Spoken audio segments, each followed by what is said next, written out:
Vous vous levez 2, 3 ou même 4 fois chaque nuit pour aller uriner? Beaucoup pensent que c'est simplement l'âge.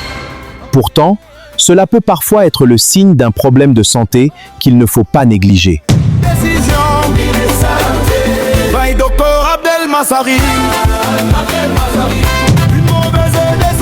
Se lever plusieurs fois la nuit pour uriner s'appelle la nicturie.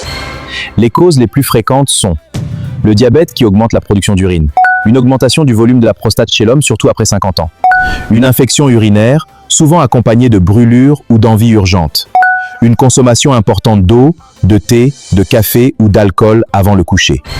Certains médicaments, notamment ceux qui favorisent l'élimination de l'eau. Plus rarement, cela peut être lié à une maladie des reins, du cœur ou à d'autres problèmes de santé.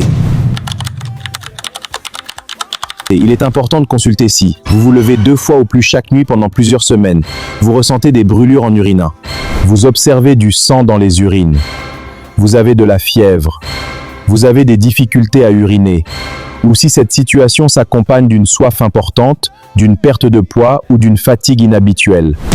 Dans ces situations, prenez rendez-vous avec un médecin généraliste. Selon votre situation, il pourra vous orienter, si nécessaire, vers un urologue, un néphrologue ou un autre spécialiste adapté. En tant que pharmacien, voici le réflexe que je vous recommande. Évitez de boire de grandes quantités de liquide dans les 2 à 3 heures avant le coucher. Limitez le café et l'alcool le soir. Et surtout, n'utilisez jamais de médicaments pour traiter ce problème sans demander conseil à un professionnel de santé. Une automédication peut masquer une maladie qui nécessite une prise en charge adaptée. Uriner plusieurs fois la nuit n'est pas toujours un simple effet de l'âge. Écoutez les signaux de votre corps et consultez lorsqu'ils deviennent inhabituels.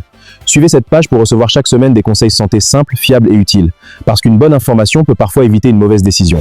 Parce qu'une bonne information peut parfois éviter une mauvaise décision. By Dr Abdel Massari.